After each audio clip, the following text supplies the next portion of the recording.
Numbers 3. When the Lord talked with Moses on Mount Sinai, Aaron's 4 sons, Nadab, Abihu, Eleazar, and Ithamar, were the ones to be ordained as priests.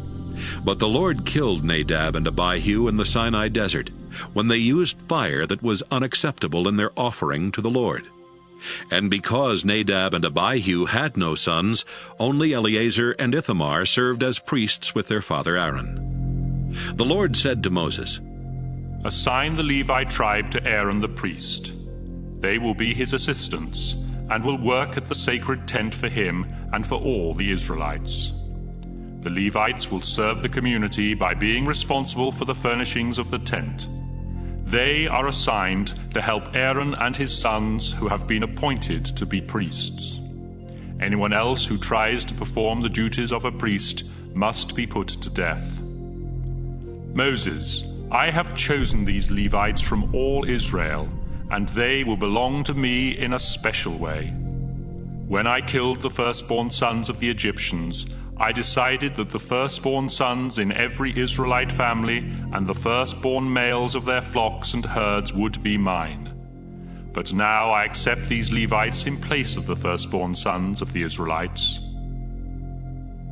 In the Sinai desert the Lord said to Moses, "Now I want you to count the men and boys in the Levi tribe by families and by clans. Include everyone at least a month old." So Moses obeyed and counted them.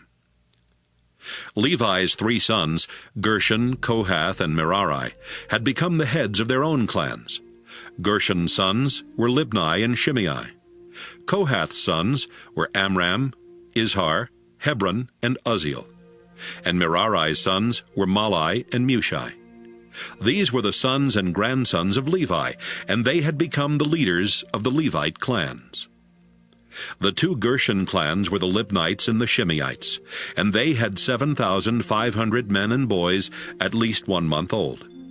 The Gershonites were to camp on the west side of the sacred tent, under the leadership of Eliasaph, son of Lael. Their duties at the tent included taking care of the tent itself, along with its outer covering, the curtain for the entrance, the curtains hanging inside the courtyard around the tent, as well as the curtain and ropes for the entrance to the courtyard and its altar. The Gershonites were responsible for setting these things up and taking them down. The 4 Kohath clans were the Amramites, the Izharites, Hebronites, and the Uzzielites, and they had 8,600 men and boys at least 1 month old. The Kohathites were to camp on the south side of the sacred tent, under the leadership of Elizaphan, son of Uzziel. Their duties at the tent included taking care of the sacred chest, the table for the sacred bread, the lampstand, the altars, the objects used for worship, and the curtain in front of the most holy place. The Kohathites were responsible for setting these things up and taking them down. Eleazar, son of Aaron, was the head of the Levite leaders, and he made sure that the work at the sacred tent was done. The 2 Merari clans were the Mahlites and the Mushites, and they had 6,200 men and boys at least 1 month old. The Merarites were to camp on the north side of the sacred tent, under the leadership of Zuriel, son of Abihail. Their duties included taking care of the tent frames and the pieces that held the tent up, the bars, the posts, the stands, and its other equipment. They were also in charge of the posts that supported the courtyard, as well as their stands, tent pegs, and ropes.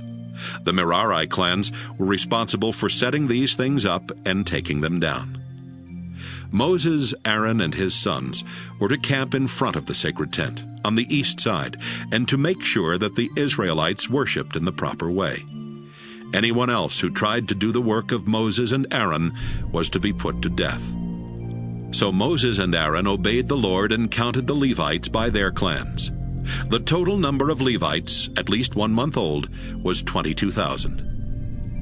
The Lord said to Moses, "Make a list and count the firstborn sons at least 1 month old in each of the Israelite families.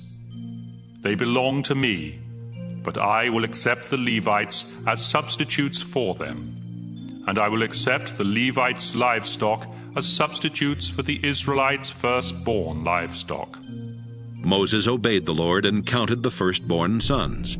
There were 22,273 of them. Then the Lord said, The Levites will belong to me and will take the place of the firstborn sons. Their livestock will take the place of the Israelites' firstborn livestock.